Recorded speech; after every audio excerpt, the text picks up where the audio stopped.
Good morning, friends. I am Aarti from Gupta's classes. Welcome to you, Gupta's classes. कैसे हो आप सब? ठीक है, हम जो है कॉस्टिंग चली हुई है, कंपनी लॉ भी चल रहा है, कुछ टॉपिक्स उसके कंप्लीट हो चुके हैं.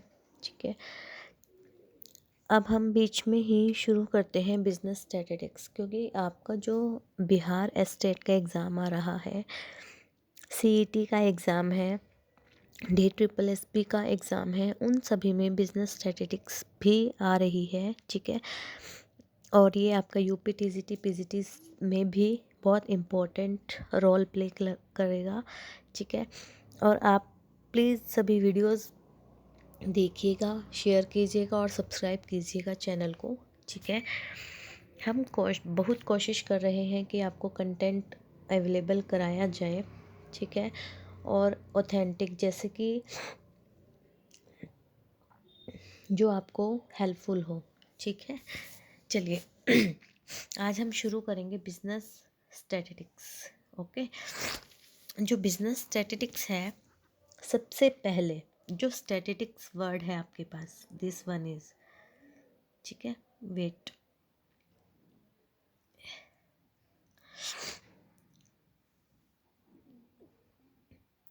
जो आपके पास स्टैटिस्टिक्स वर्ड है, सबसे पहले आपको ये पता होना चाहिए कि स्टैटिस्टिक्स है क्या. ठीक है, देखिए, सबसे पहले हम देखते हैं, जो मैं आपको पूरा नहीं कराऊंगी, मेन जो चीज़ें हैं वो कराऊंगी, जिससे आपको क्लियर भी हो जाए. ठीक है, और आपके कोई क्वेश्चन रहे भी ना. ओके, देखिए, जो आपके पास स्टैटिस्टिक्स वर्ड है, वेट कीजिए थोड़ा बड़ा कर लेते हैं. ओके, अब करते हैं. देखिए, जो स्टैटिस्टिक्स वर्ड है वो कहाँ से आया है, लेटिन वर्ड से आया है, स्टेटस. ठीक है, लेटिन वर्ड में स्टेटस वर्ड से स्टैटिस्टिक्स निकला है, और इटालियन वर्ड में स्टैटिस्टा वर्ड से निकला है, और जर्मन में ये निकला है स्टैटिस्टिका. ये तीनों वर्ड्स बहुत इम्पॉर्टेंट हैं. ठीक है, लेटिन वर्ड भी आपको पता होना चाहिए, इटालियन वर्ड भी पता होना चाहिए, और जर्मन वर्ड भी पता होना चाहिए. जो स्टैटिस्टिक्स है वो इन तीन वर्ड से निकला है, और आपको MCQ में मिल जाता है कि नीचे दिए गए ऑप्शंस में से ऐसा कोई सा ऑप्शन है जो स्टैटिस्टिक्स को एक्सप्लेन नहीं करता, या फिर कोई ऐसा कौन सा वर्ड है जिससे स्टैटिस्टिक्स नहीं निकला. ठीक है, अब इन सब वर्ड्स का जो मतलब है वो है पॉलिटिकल स्टेट. ठीक है, इट मीन्स जो आपके पास स्टैटिस्टिक्स हैं, ठीक है, वो क्या करता है, वो किस लिए हम यूज़ करते हैं, वो यूज़ किया जाता है collect the information of the people of the state about their income. यानी कि एक स्टेट की पीपल्स के इनकम को जानने के लिए, ठीक है, उनकी इन्फॉर्मेशंस को कलेक्ट करना, इनकम को जानने के लिए, उनकी हेल्थ को जानने के लिए, उनकी लिटरेसी को जानने के लिए, और वेल्थ को जानने के लिए. ठीक है, यानी कि हमें अगर किसी स्टेट की या किसी एरिया की, अच्छे बड़े एरिया की आपको इनकम जाननी है, हेल्थ जानना है, इलिटरेसी जानना है, और वेल्थ जाननी है, तो उसके लिए जब आप डाटा कलेक्ट करते हो, ठीक है, वो किसको यूज़ करके हम कलेक्ट कर सकते हैं, स्टैटिस्टिक्स को यूज़ करके. ठीक है, लेकिन अब आपको पता है कि जो स्टैटिस्टिक्स है वो एक इम्पोर्टेंट सब्जेक्ट बन गया है, और इसका डे टू डे लाइफ में डिफरेंट फील्ड्स में इसको यूज़ किया जाने लगा. ठीक है, ये है आपका स्टैटिस्टिक्स का मीनिंग. आपको तीनों वर्ड्स ये बिल्कुल क्लियरली माइंड में सेट कर लेना कि लेटिन में कौन से वर्ड से आया है, इटालियन में कौन से वर्ड से आया है, और जर्मन में कौन से वर्ड से आया है. ठीक है, जर्मन वर्ड, लेटिन वर्ड, और इटालियन वर्ड. ठीक है, इसके बाद अब जो आपके पास स्टैटिस्टिक्स है उसको हम दो सेंस में यूज़ करते हैं. जैसे आपको पता है, एक आपके पास होती है सिंगुलर, ठीक है, और सेकंड आपके पास होती है प्लूरल सेंस. ओके, देखिए सबसे पहले हम देखेंगे प्लूरल सेंस में जो आपके पास स्टैटिस्टिक्स है वो क्या करता है, वो रेफर किसे करता है, informations in terms of numbers या फिर न्यूमेरिकल डाटा। जैसे पॉपुलेशन का स्टैटिस्टिक्स हो गया, एम्प्लॉयमेंट का स्टैटिस्टिक्स हो गया, ये सब क्या होता है आपके पास प्लूरल फॉर्म में। ठीक है, क्लियर। जैसे देखिए एग्जाम्पल दिया हुआ है, Ram gets ₹100 per month as per pocket allowance.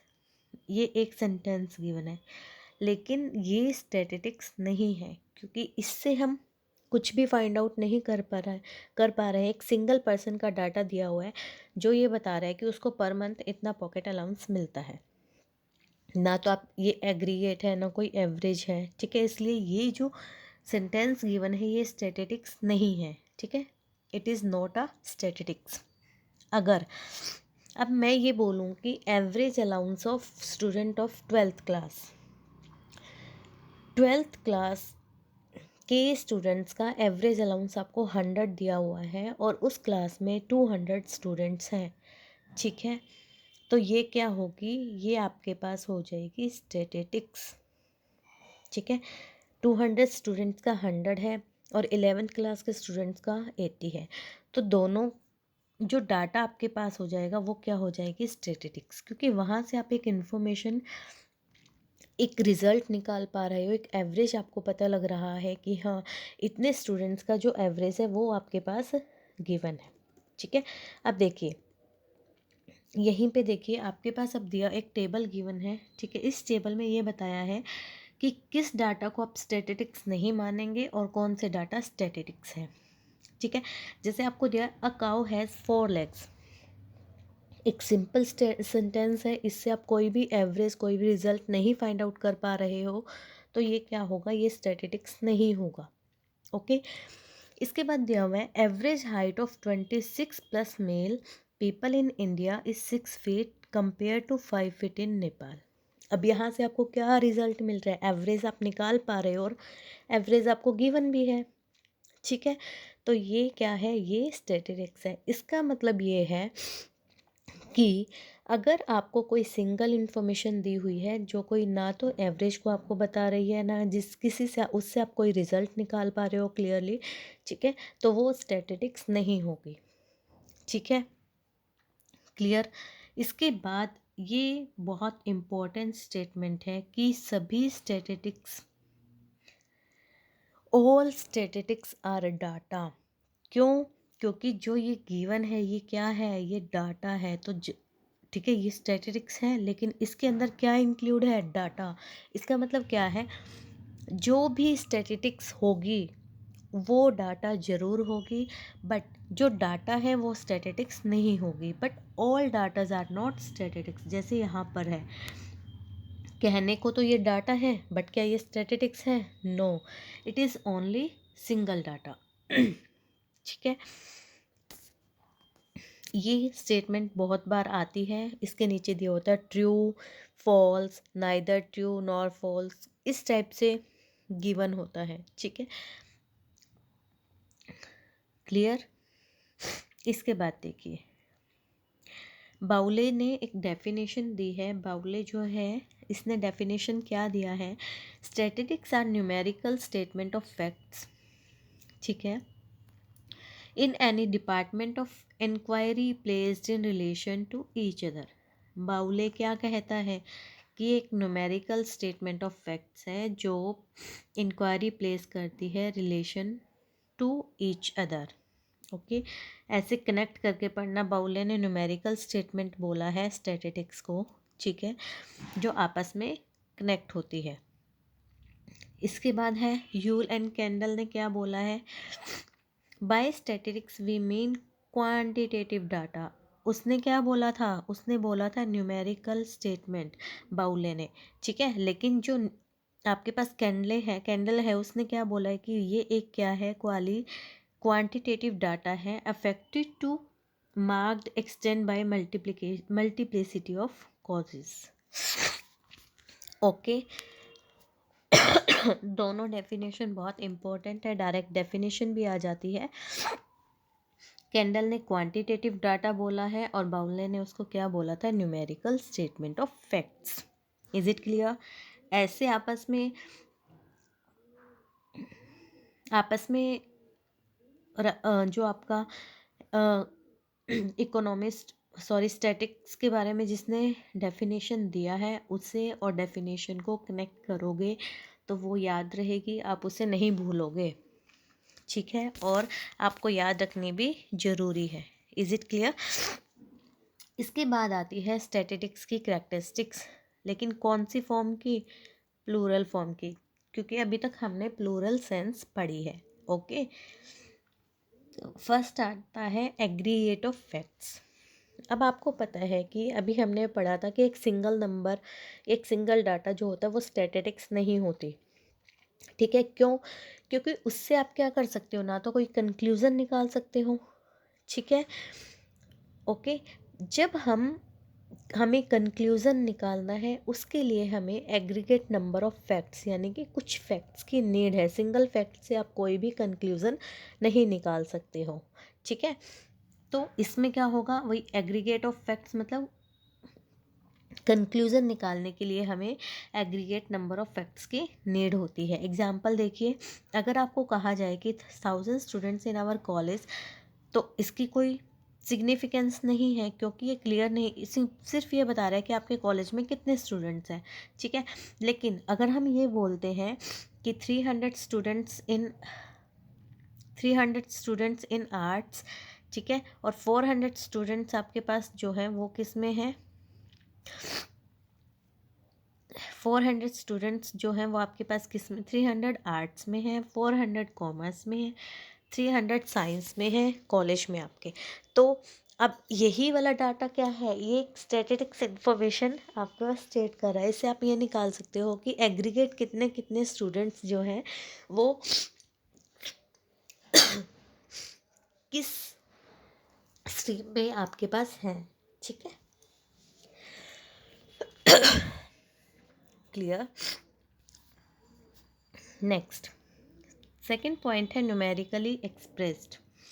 इसका मतलब क्या है, क्योंकि जो स्टैटिस्टिक्स होती है वो क्या होती है, टर्म्स, जो स्टैटिस्टिक्स की टर्म्स होती है वो नंबर में एक्सप्रेस की होती है, ठीक है। क्वालिटेटिव जो एस्पेक्ट्स होते हैं, जैसे कोई भी क्वालिटी हो गई, ठीक है, जैसे रिच पुअर, ये सब जो है ये स्टैटिस्टिक्स नहीं है। जैसे मैं ये बोलूँ कि सचिन तेंदुलकर जो है धोनी से छोटे हैं, क्या ये स्टैटिस्टिक्स है? नहीं है, ठीक है। लेकिन अगर मैं इसी चीज़ को हाइट में लेके चलूँ कि सचिन तेंदुलकर की हाइट 5 फीट है और जो धोनी है उनकी 6 फीट हाइट है, तो ये एक न्यूमेरिकल डाटा बन जाता है जिसे हम क्या बोल पाते हैं, स्टैटिस्टिक्स बोल पाएंगे, ठीक है। थर्ड आपके पास आ जाता है affected by multiplicity of causes. इसका मतलब जो स्टैटिस्टिक्स है वो एक कॉज से इफ़ेक्ट नहीं होती, ठीक है, वो क्या होती है, एक कॉज से इफ़ेक्ट नहीं होती, ओके। यानी लेकिन वो क्या होती, एक कॉज यानी कि एक फैक्टर से अफेक्ट नहीं होती, बहुत सारे फैक्टर्स होते हैं तो उनसे क्या होती है, वो अफेक्ट होगी। जैसे इन्होंने एग्जांपल दिया हुआ है, for instance 30% rise in price may have been due to several causes like reduction in supply, increase in demand, shortage of power, rise in wages and rise in taxes. की price में इतने percent जो है increase जो हो रहा है वो इन इन रीजंस की वजह से हो रहा है, क्लियर। इसके बाद नेक्स्ट पॉइंट हमारे पास आ जाता है reasonable accuracy. Reasonable degree of accuracy का मतलब क्या होता है कि जो हमने वो हमारे पास एक्यूरेसी की एक रीज़नेबल डिग्री होनी चाहिए जब हम स्टैटिकल डाटा को कलेक्ट करते हैं, ठीक है। वो एक्यूरेसी किस पे डिपेंड, ठीक है, डिपेंड करती है पर्पस ऑफ इन्वेस्टिगेशन, उसका नेचर कैसा है, साइज़ कितना बड़ा है, और उसके लिए जो सोर्सेज हमें अवेलेबल हैं वो सोर्सेज कितने हैं और किस लेवल तक की उनमें एक्यूरेसी है, ठीक है। ये सारी चीज़ें किस पे डिपेंड कर, इन सब चीज़ों पर ही हमारा जो डाटा हम कलेक्ट कर रहे हैं उसकी एक्यूरेसी क्या करती है, डिपेंड करती है, ठीक है। इसके बाद आपके पास आ जाता है pre determined purpose. Pre determined purpose का मतलब क्या है कि जब आप कोई भी डाटा कलेक्ट कर रहे हो, ठीक है। उसकी वो डाटा आप क्यों कलेक्ट कर रहे हो, उसका पर्पस पहले से ही डिटरमाइन होना चाहिए। ठीक है। ऐसा नहीं होना चाहिए कि आज आप नॉर्मली ऐसे ही डाटा कलेक्ट कर रहे हो कि हमें अपनी, चलो अपनी गली का डाटा, एक अपनी गली के लोगों का एजुकेशन का डाटा हम कलेक्ट कर रहे हैं, लेकिन उसके पीछे कोई पर्पस है नहीं, और बाद में आपको एकदम से नीड ऐसा पड़ जाए कि आपने ये देखना है कि हेल्थ वाइज डाटा कलेक्ट करना है, तो उससे क्या एजुकेशन और हेल्थ का कोई आपस में लिंक है? नहीं। जब भी आपको कोई डाटा कलेक्ट करना है तो वो उसके लिए पहले से ही कोई ना कोई पर्पस, किस पर्पस की वजह से आप डाटा इकट्ठा कर रहे हो वो डिटरमाइन होना चाहिए। ठीक है। अगर आप इंफॉर्मेशन कलेक्ट कर रहे हो लेकिन उसके पीछे कोई भी डेफिनेट पर्पस नहीं है, तो वो न्यूमेरिकल वैल्यूज़ जो आपने इकट्ठा किया डाटा जो भी है वो स्टैटिस्टिक्स नहीं होंगी, क्योंकि उससे आप ना तो कोई कंक्लूज़न निकाल पा रहे हो, ना कुछ कर पा रहे हो। ठीक है। एवरेज नहीं निकाल पा रहे हो, आपने तो जस्ट नॉर्मली उस डाटा को कलेक्ट कर लिया था। ठीक है। इसलिए जब statistics are collected for the purpose of knowing their economic position, ठीक है, और distribution of land among them और देयर टोटल पॉपुलेशन, ये सभी ऑब्जेक्टिव्स जो हैं प्री डिटरमाइंड होने चाहिए। क्लियर। नेक्स्ट आपके पास आ जाता है collected in a systematic manner. ठीक है। इसके बाद आपको क्या करना है, जो स्टैटिस्टिक्स है वो जब आप कलेक्ट कर रहे हो, डाटा कलेक्ट कर रहे हो, तो वो एक सिस्टमेटिक मैनर में आपको डाटा कलेक्ट करना चाहिए। यानी कि जब आप डाटा की कलेक्शन करते हो उससे पहले आपका पूरा प्लान प्रिपेयर्ड होना चाहिए। ठीक है। यानी कि आप डाटा क्यों कलेक्ट कर रहे हो, किस वे में आप कलेक्ट करोगे, कहाँ कहाँ से कलेक्ट करोगे, ये सब। जैसे दिया हुआ है, for instance data regarding the marks secured by the student of a college without any reference to the class. आप अब देखिए, जैसे कोई क्लास की रेफरेंस नहीं है कि आपको किस क्लास का रिजल्ट निकालना है, किस क्लास का कंक्लूज़न निकालना है, कितने स्टूडेंट्स पास हैं, कितने एवरेज हैं, कितने हाईएस्ट मार्क्स स्कोर किया है कि। ठीक है। अब जैसे आपने कलेक्ट कर लिया, उसमें क्लास का भी नहीं पता, सब्जेक्ट भी नहीं पता, एग्जामिनेशन भी नहीं पता, मैक्सिमम मार्क्स भी नहीं आपको पता। ठीक है। कि कितने मैक्सिमम होने चाहिए, कितने मिनिमम होने चाहिए, तो उससे आप कोई भी कंक्लूज़न नहीं निकाल पाओगे। ठीक है। अगर एक सिस्टमेटिक मैनर होगा, जैसे आपको 10th क्लास के मैथ्स के मार्क्स चेक करने हैं, तो आप क्या करोगे, 10th क्लास के सभी सेक्शंस के मार्क्स कलेक्ट करोगे, उसमें से हाईएस्ट, मीडियम, एवरेज सब निकालोगे, तो वो एक कंक्लूज़न आप निकाल पाओगे। ठीक है। क्लियर हो गया यहाँ तक? ओके। अभी तक हमने जो किया है वो था आपका statistics in plural sense. Plural sense में क्या है? ठीक है। और इससे पहले आपने किया था, जो स्टैटिस्टिक्स है वो लैटिन में किस वर्ड से है, ठीक है, इटालियन में कहाँ किस वर्ड से लिया गया है, और जर्मन में किस वर्ड से लिया गया है। ये बहुत इम्पोर्टेंट है, तीनों वर्ड्स आपको याद रखने हैं हर हाल में। ओके। क्लियर। इसके बाद अब हम करते हैं, अभी हमने प्लूरल सेंस किया, अब हम करते हैं स्टैटिस्टिक्स इन सिंगुलर सेंस। ठीक है। देखिए, अब हम करेंगे स्टैटिस्टिक्स इन सिंगुलर सेंस। ओके। देखिए, सिंगुलर सेंस में क्या होगा, जो स्टैटिस्टिक्स है उसमें क्या था, उसमें इंफॉर्मेशन से रिलेटेड था प्लूरल सेंस में। ओके। अब जो सिंगुलर आएगा उसमें साइंस ऑफ स्टैटिस्टिक्स और स्टैटिस्टिकल मेथड्स। सिंगुलर सेंस में जो स्टैटिस्टिक्स है उसको हम मेथड से रिप्रेजेंट करते हैं। यानी कि ये क्या रेफ़र करता है, ये रेफ़र करता है टेक्निक्स को, मेथड्स को relating to collection, classification, presentation, analysis and interpretation of quantitative data। जो सिंगुलर सेंस है स्टैटिस्टिक्स की, वो क्या करती है, वो हमें रेफ़र करती है उन सभी मेथड्स को जो कि डाटा को कलेक्ट करने से, क्लासीफाई करने से, उनका प्रेजेंट कैसे करना है, एनालाइज कैसे करना है, और इंटरप्रिटेशन कैसे करना है।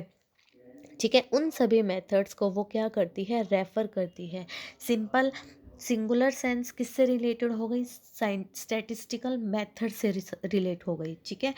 लेकिन जो प्लूरल सेंस सेंस थी आपके पास वो किससे रिलेटेड थी, वो इंफॉर्मेशन से रिलेटेड थी। ठीक है, अब इसकी डेफिनेशंस देखिए। काउडन, क्रॉक्सटन और काउडन ने क्या बोला है, जो स्टैटिस्टिक्स है उसको डिफाइन किया है कलेक्शन, प्रेजेंटेशन, एनालिसिस, इंटरप्रिटेशन और ऑफ न्यूमेरिकल डाटा। सिंपल। वहाँ पे हमने किस किस की थी, बाउले और कैंडल की। बाउले ने उसको क्या बोला था, न्यूमेरिकल फैक्ट्स से उसको कनेक्ट किया था, राइट। ऐसे ही कैंडल ने भी उसको किससे कनेक्ट किया था, कैंडल ने आपके वहाँ पर उसको कनेक्ट किया था सॉरी उससे क्वांटिटेटिव डाटा। ठीक है, अब हम करते हैं क्रॉक्सटन और काउडन की आपने डेफिनेशन देखी है। ठीक है, इसके बाद जो आपके पास आ जाती है वो है लॉविट। लॉविट क्या बोलते हैं, वही बोलते हैं कि स्टैटिस्टिक्स जो है वो साइंस है। इन्होंने एक वर्ड ऐड कर दिया कि वो एक साइंस है, बाकी सब वही है। वो किससे डील कर रही है, कलेक्शन से, क्लासिफिकेशन से, टैबुलेशन से और numerical facts as a basis of explanation, description and comparison of phenomena.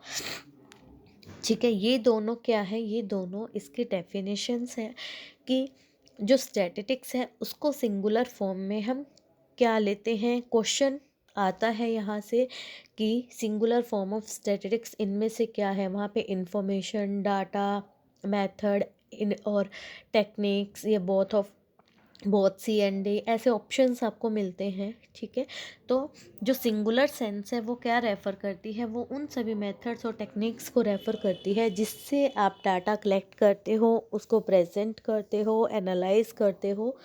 ठीक है, और इंटरप्रिटेशन भी करते हो। क्लियर, ये दो टॉपिक आपको हुआ क्लियर? क्लियर है। देखिए, इसके बाद हमारे पास आ जाता है सब्जेक्ट मैटर ऑफ स्टैटिस्टिक्स। जो सब्जेक्ट मैटर ऑफ स्टैटिस्टिक्स है, सब्जेक्ट मैटर में हम क्या क्या इंक्लूड करते हैं, इसके दो कंपोनेंट्स हैं, डिस्क्रिप्टिव और इन्फ्रेंशियल।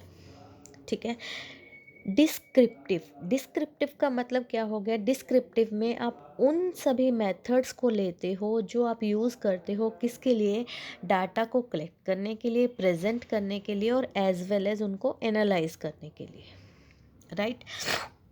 यहाँ से आपको ये याद रखना है, एक मिनट रुकिए। चलिए पहले इसको क्लियर कर लेते हैं।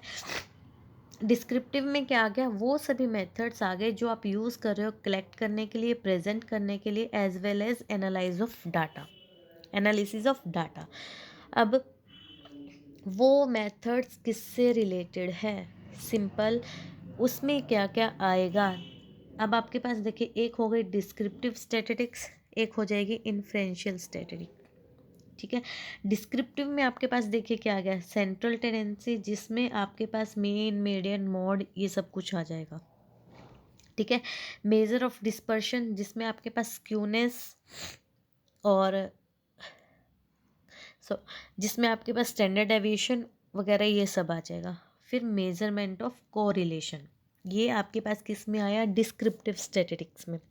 ठीक है, डिस्क्रिप्टिव स्टैटिस्टिक्स इज यूज्ड, देखिए क्या दिया हुआ है, descriptive statistics is used when you estimate average height of secondary education in a school। ये एक एग्जाम्पल दिया हुआ है कि अगर आप सेकेंडरी एजुकेशन ये स्टूडेंट्स की जो है एवरेज हाइट को एस्टिमेट करते हो तो आप उसमें क्या यूज़ कर रहे हो, डिस्क्रिप्टिव स्टैटिस्टिक्स। क्योंकि एवरेज, एवरेज किसके अंडर आती है, सेंट्रल टेंडेंसी के अंडर आती है, जिसमें आपका मेन, मीडियन, मोड सब कुछ आ जाएगा।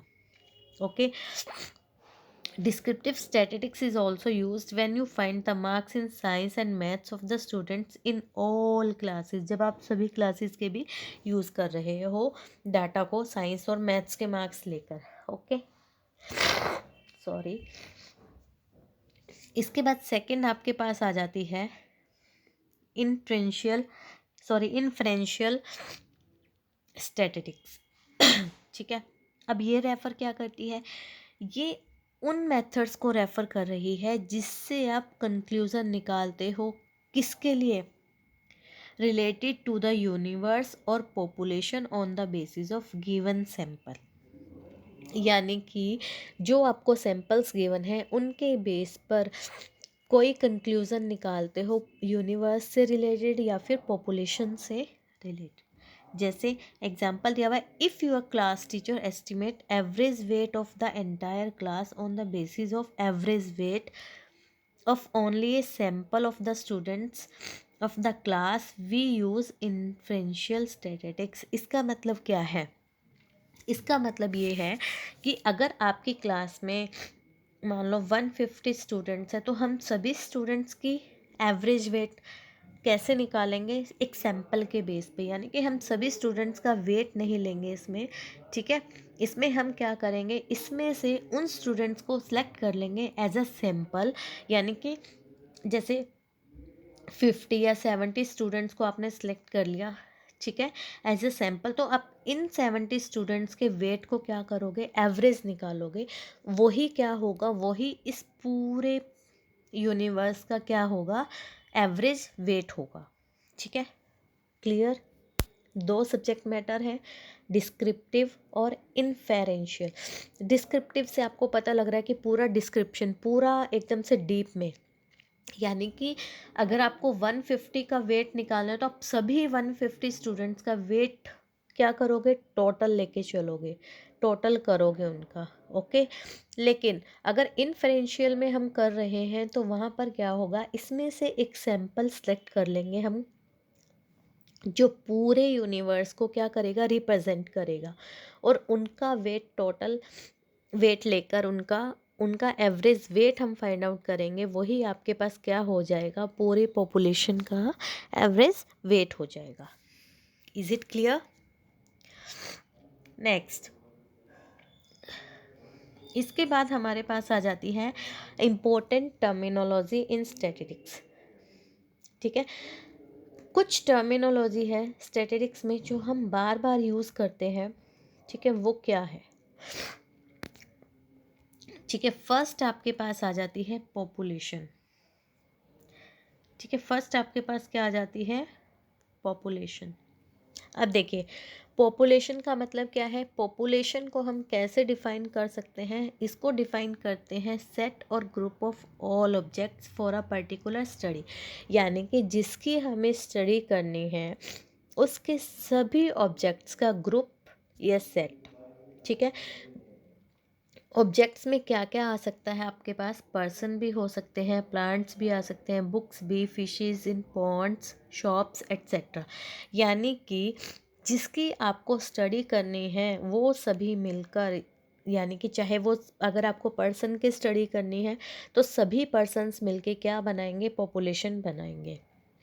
आगे देखिए क्या दिया हुआ है, the population will consist of certain elements like plants of a certain kind in a specified field, right? Fishes in pond, an employment person in India, books in library and so on। वही कि अगर आपको unemployed person का collection, data of collection करना है तो उसमें पूरे इंडिया के जितने भी अनएम्प्लॉयड पर्सन होंगे वो सभी किस में आ जाएंगे, आपके पास पॉपुलेशन में आ जाएंगे, ठीक है। If you want to study the properties of students in a school, then the population consists of all the students of school। अगर आपको जैसे स्कूल के स्टूडेंट्स की स्टडी करनी है किसी प्रॉपर्टी को, तो पॉपुलेशन में क्या लेंगे, उस स्कूल के सभी स्टूडेंट्स को हम किस में करें, देखिए उस स्कूल के सभी स्टूडेंट्स को हम क्या करेंगे, पॉपुलेशन में इंक्लूड कर लेंगे। क्लियर? ऐसे ही अगर आपको लाइब्रेरी की बुक्स का करना है तो उस लाइब्रेरी की सभी बुक्स को आप पॉपुलेशन में इंक्लूड करोगे। क्लियर? पॉपुलेशन एक आपको पता लगे कि ये एक बड़े लेवल पे होती है, ठीक है। आगे देखिए, इसके बाद आपके पास आ जाता है सैंपल। अब देखिए सैंपल क्या होगा, it is a part of population. ये भी क्या है, सैंपल। देखिए पॉपुलेशन आपकी बड़े लेवल पे थी, लेकिन सैंपल क्या होगा, सैंपल इसी पॉपुलेशन का एक पार्ट होगा, लेकिन वो क्या होगा, वो छोटा होगा इससे, ठीक है।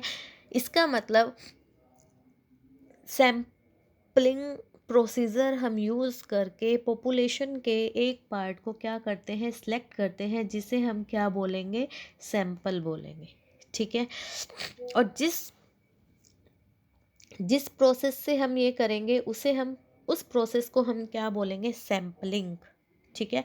अब number of the objects in the sample is called the size of the sample, यानी कि जितने ऑब्जेक्ट्स के नंबर होंगे सैंपल में उसे हम क्या बोलेंगे, साइज ऑफ सैंपल बोलेंगे।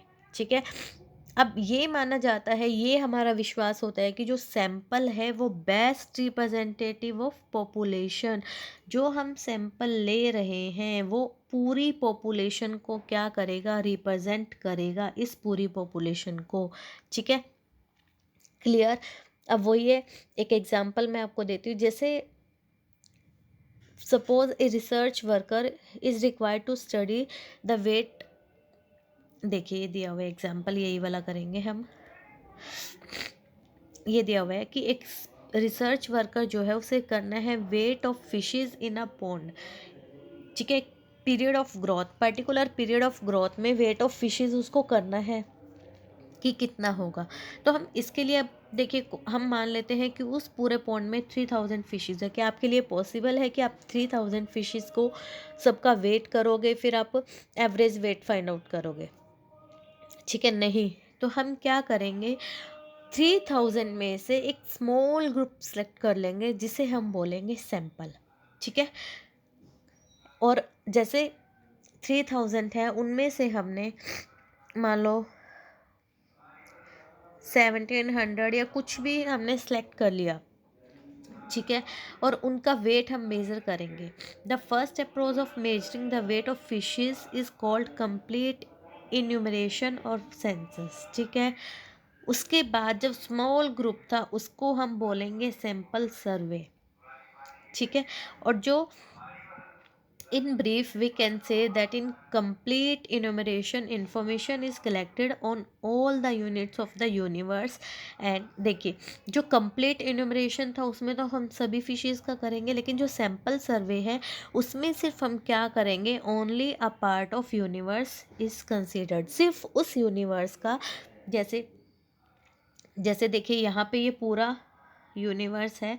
ठीक है, सैंपल में हम क्या कर रहे हैं, उसमें से ये पार्ट सिलेक्ट कर लिया हमने, सिर्फ इस पार्ट का ही सर्वे करना है, हमें इस पूरे यूनिवर्स का सर्वे नहीं करना है। ओके, हमें सिर्फ क्या करना है, इस स्मॉल पार्ट का सर्वे करना है, वो आपके पास आ जाता है सैंपल सर्वे। और जो कंप्लीट इन्यूमरेशन होगा उसमें पूरे का आप करोगे। Okay, clear. ये डिफरेंस है आपके पास सैंपल और पॉपुलेशन में। अब आपको क्लियर हो गया, पॉपुलेशन बड़े लेवल पे हो गई और सैंपल उसी में से आपने छोटा लेवल, एक छोटा सा पार्ट सेलेक्ट कर लिया, वो आपके पास हो जाएगा सैंपल। क्लियर। नेक्स्ट आपके पास आ जाता है वेरिएबल। ठीक है, a property of object is known as variable which differ from object to object. Simple, जो ऑब्जेक्ट टू ऑब्जेक्ट यानी कि हर ऑब्जेक्ट में डिफरेंस होती है वो आपके पास, उसको हम बोलते हैं वेरिएबल, और जिसे आप न्यूमेरिकली और टर्म्स, नंबर ऑफ टर्म्स में, ठीक है, रेफर करते हो। क्लियर।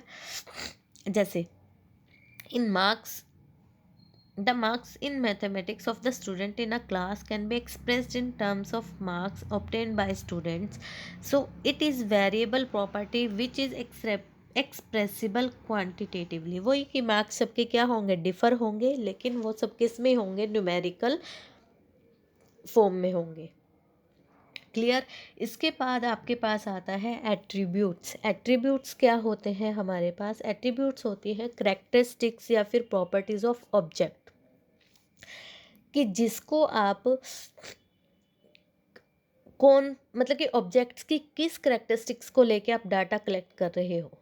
ठीक है, जिससे आप एक्सप्रेस नहीं कर सकते क्वांटिटेटिव डाटा में या फिर न्यूमेरिकली, उसे आप बोलते हो एट्रीब्यूट्स। जैसे we can express the data qualitatively, इसमें सिंपल एट्रीब्यूट्स क्या होते हैं, वो क्वालिटी होती है। ठीक है, यानी कि वो डाटा जिनको आप न्यूमेरिकल फॉर्म में नहीं लिख सकते वो क्या हो जाते हैं, एट्रीब्यूट्स। जैसे for example smoking, colour, honesty, ये सब क्या है, ये आपके पास है एट्रीब्यूट्स, वेरिएबल जिनको आप न्यूमेरिकल फॉर्म में शो कर सकते हो वो हो जाता है वेरिएबल। एट्रीब्यूट्स इन नॉट, आप उससे, ठीक है, नॉट इन न्यूमेरिकल टर्म्स, जो न्यूमेरिकल टर्म्स में नहीं होंगे उन डाटास को आप बोलते हो एट्रीब्यूट्स, जो कि क्वालिटेटिव होते हैं। क्लियर। अब इसके बाद आपके पास आ जाती हैं कैरेक्टरिस्टिक्स ऑफ स्टैटिस्टिक्स। जो स्टैटिस्टिक्स है उसकी कैरेक्टरिस्टिक्स क्या है, ठीक है। First, aggregate of facts. Simple, वही एक फैक्ट से आप कोई भी कंक्लूजन नहीं निकाल सकते, उसके लिए आपको एग्रीगेट ऑफ फैक्ट्स की नीड होगी, ठीक है। न्यूमेरिकली एक्सप्रेस्ड, स्टैटिस्टिक्स जो होती है वो न्यूमेरिकल एक्सप्रेस्ड होता है, क्योंकि अगर डाटा क्वालिटेटिव होगा तो आप कोई भी कंक्लूजन नहीं निकाल पाओगे। Affected to a marked extend by multiplicity, वही कि एक कॉज से इफेक्ट ना होकर वो डिफरेंट डिफरेंट कॉज से इफेक्ट होते हैं, ठीक है। स्टैटिस्टिक्स आर आइदर इनोमरेटेड और estimated with reasonable standard of accuracy होती है, उनको कलेक्ट किया जाता है एक सिस्टमेटिक मैनर में, और जो डाटा कलेक्ट हम करते हैं स्टैटिस्टिक्स वो प्री डिटरमाइंड पर्पस के लिए किया जाता है, ठीक है। Be placed in relation to each other, आपस में उन सब डाटा का क्या होता है, रिलेशन होता है, ठीक है। In the absence of above characteristics, अगर ये सारी जो ऊपर दी हुई करेक्टरिस्टिक्स अगर नहीं है तो उसे आप स्टैटिस्टिक्स नहीं कहोगे, ठीक है। अगर किसी डाटा में ये सारी करेक्टरिस्टिक्स नहीं है तो हम उसे स्टैटिस्टिक्स नहीं कहेंगे। लेकिन ये चीज़ हम पढ़ चुके हैं कि all statistics are numerical statement of facts, means all statistics are data but not all data are statistics, but सभी फैक्ट्स या सभी न्यूमेरिकल डाटा जो है स्टैटिस्टिक्स नहीं होते, ये हम कर चुके हैं, ठीक है। इसके बाद एक जो ऊपर डेफिनेशन दी हुई है इसके साथ, इसके अकॉर्डिंग हम ये और कर लेते हैं, ठीक है। जो ऊपर डेफिनेशन थी, जो स्टैटिस्टिक्स है वो क्या है, साइंस और आर्ट दोनों चीज़ें हैं, ठीक है। सिंपल क्यों है, देखिए, it is related to study and application of principles and methods applicable in collection, presentation, analysis, interpretation and forecasting of data और statistical fact, influenced by several factors and related to any area of knowledge or research, so that concrete and intelligent decision may be taken in face of uncertainty। इसका मतलब क्या है, simple कि जो statistics है वो science और art दोनों चीज़ें हैं, उसमें स्टडी की जाती है और मेथड्स और मेथड्स भी हैं जो कि एप्लीकेबल कहाँ होते हैं, जब हम डाटा को कलेक्ट करते हैं, उनको प्रेजेंट करते हैं, क्लासीफाई करते हैं, एनालिसिस करते हैं, इंटरप्रिटेशन करते हैं, तो वहाँ सब जो मेथड्स वगैरह सब यूज़ किया जाता है। और डिफरेंट डिफरेंट फैक्टर से अफेक्टेड होने के बाद अलग अलग एरिया से डाटा हम कलेक्ट करके इस अनसर्टेनिटी के फेज़ में फिर भी कोई ना कोई डिसीज़न निकाल लेते हैं। क्लियर। ये आपके पास स्टैटिस्टिक्स की कैरेक्टरिस्टिक्स। आज हमने क्या किया, स्टैटिस्टिक्स किया, स्टैटिस्टिक्स को किस लैंग्वेज के किस वर्ड से स्टैटिस्टिक्स निकला है, ठीक है। वो 3 words, Latin, Italian and German, जो वर्ड्स हैं वो प्लीज़ आप बहुत अच्छे से याद कर लीजिएगा। उसके बाद स्टैटिस्टिक्स को प्लूरल सेंस में हम कैसे यूज़ करते हैं, सिंगुलर सेंस में किस वे में हम देखते हैं, ठीक है। और उसके बाद जो स्टैटिस्टिक्स है उसके बाद हमने क्या किया था कि उसके सब्जेक्ट मैटर कौन कौन से हैं, डिस्क्रिप्टिव और इन्फेरेंशियल, राइट, 2 चीज़ें ये की थी। इसके बाद हमने किया था कुछ टर्मिनोलॉजी जो स्टैटिस्टिक्स में यूज़ होती है, जैसे पॉपुलेशन आपके पास थी बड़े लेवल पर, ठीक है। उसके बाद जो सैंपल था, सैंपल उससे छोटा लेवल, उसमें से ही हम सेलेक्ट करते हैं। क्लियर। और एक वेरिएबल था और एक एट्रीब्यूट था, ये 4 चीज़ें हमने की थी। एट्रीब्यूट जो होता है वो क्वालिटेटिव होता है, राइट। इसके बाद हमने किया कि जो स्टैटिस्टिक्स है उसकी कैरेक्टरिस्टिक्स क्या होती हैं। क्लियर। क्लियर। आज हमने इतना किया है, कोशिश करेंगे कि इसको भी कंटिन्यू करें। उसके बाद नेचर, अभी हमने एक डेफिनेशन पढ़ी थी कि जो साइंस है वो बोथ आपके पास, चलिए इसको भी क्लियर कर ही लेते हैं कि साइंस जो नेचर ऑफ स्टैटिस्टिक्स, जो नेचर ऑफ स्टैटिस्टिक्स है, स्टैटिस्टिक्स क्या है, एक साइंस भी है और एक आर्ट भी है। ठीक है, साइंस कैसे है, साइंस में क्या होता है, साइंस एक सिस्टमेटाइज्ड बॉडी ऑफ नॉलेज, उसमें सिस्टमेटिज्ड मेटाइज्ड जो है बॉडी है नॉलेज की, वो क्या स्टडी करती है, कॉज एंड इफेक्ट रिलेशनशिप, यानी कि कॉज एंड इफेक्ट की, अगर ये कॉज है तो इसका इफेक्ट क्या होगा, ये रिलेशनशिप कौन स्टडी करता है, साइंस स्टडी करती है। ठीक है, और उसके बेस पे वो कुछ जनरलाइजेशंस निकालती है जो कि साइंटिफिक प्रिंसिपल्स और लॉज की फॉर्म में होती है। ठीक है, क्लियर। इन शॉर्ट क्या दिया हुआ है, जैसे a lighthouse that gives light to the ships to find out their own way. ठीक है, उनका रास्ता ढूंढने के लिए उन्हें लाइट देता है, but does not indicate the directions, but उनको डायरेक्शंस नहीं बताता कि उन्हें कहाँ जाना है। ऐसे ही, ठीक है, like other science statistical methods are also use to answer the questions. जो स्टैटिस्टिकल मेथड्स होते हैं वो आंसर्स निकालने के लिए होते हैं। How an investigation should be conducted, कि इन्वेस्टिगेशन कैसे कंडक्ट किया जाता है।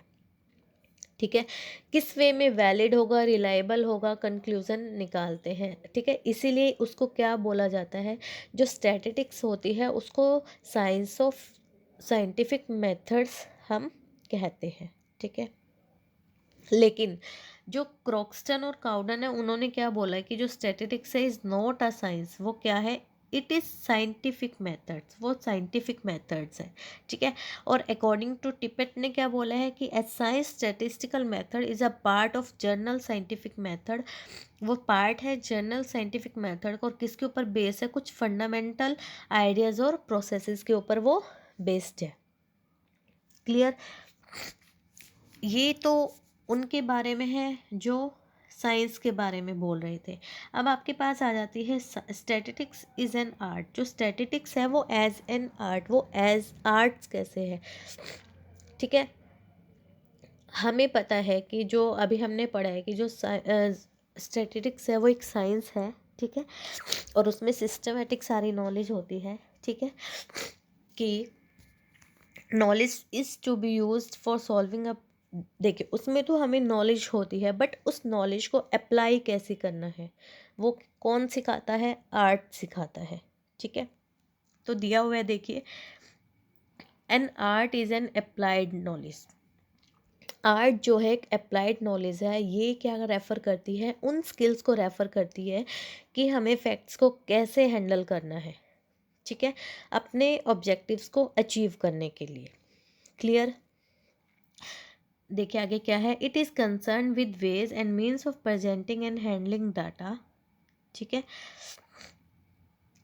Data making in inferences logical and drawing relevant conclusion.